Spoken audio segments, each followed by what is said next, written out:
താൻ കുറ്റം ചെയ്തിട്ടില്ലെന്നാണ് പോലീസിന്റെ ചോദ്യം ചെയ്യലിൽ ബോബി പറഞ്ഞത്. പരാമർശങ്ങൾ ദുരുദ്ദേശപരമായിരുന്നില്ല. പുരാണം പറഞ്ഞതിന് അറസ്റ്റിലായ വ്യക്തിയാണ് താനെന്ന നിലപാടിലാണ് ബോബി ഇപ്പോഴും. ബോബിയുടെ ഫോൺ പോലീസ് പിടിച്ചെടുത്തിട്ടുണ്ട്. ഇതിന്റെ ഫോറൻസിക് പരിശോധനാ ഫലം നിർണായകമാണ്. ലൈംഗിക ഉദ്ദേശത്തോടെ ഹണി റോസിനെ പിടിച്ചു കറക്കുകയും ദ്വയാർത്ഥ പ്രയോഗം നടത്തുകയും ചെയ്തുവെന്നാണ് എഫ്ഐആറിലുള്ളത്.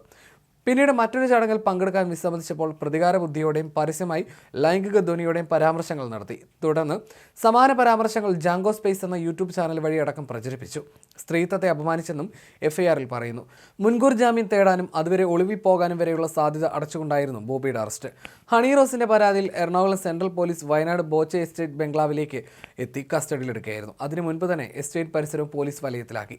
ബോബിയെ പിന്തുടർന്ന് തലേന്ന് തന്നെ കൊച്ചി പോലീസ് വയനാട്ടിലെത്തിയിരുന്നു. ഇന്നലെ രാവിലെ ബോബി പുറത്തേക്ക് ഇറങ്ങിയതും പോലീസുകാർ വാഹനം വളഞ്ഞു. കാര്യങ്ങൾ വിശദീകരിച്ചപ്പോൾ എതിർപ്പ് പ്രകടിപ്പിക്കാതെ വണ്ടിയിൽ നിന്നിറങ്ങി. പിന്നീട് ബോബിയുമായി മറ്റൊരു സ്വകാര്യ വാഹനത്തിൽ കൽപ്പറ്റ പുത്തൂർ വയലിലെ എയർ ക്യാമ്പിലേക്ക് പുറപ്പെട്ടു. 12 മണിയോടെ ക്യാമ്പിന്റെ 2ാം ഗേറ്റിലൂടെ ബോബിയുമായി പോലീസ് പുറത്തേക്ക് ഇറങ്ങി.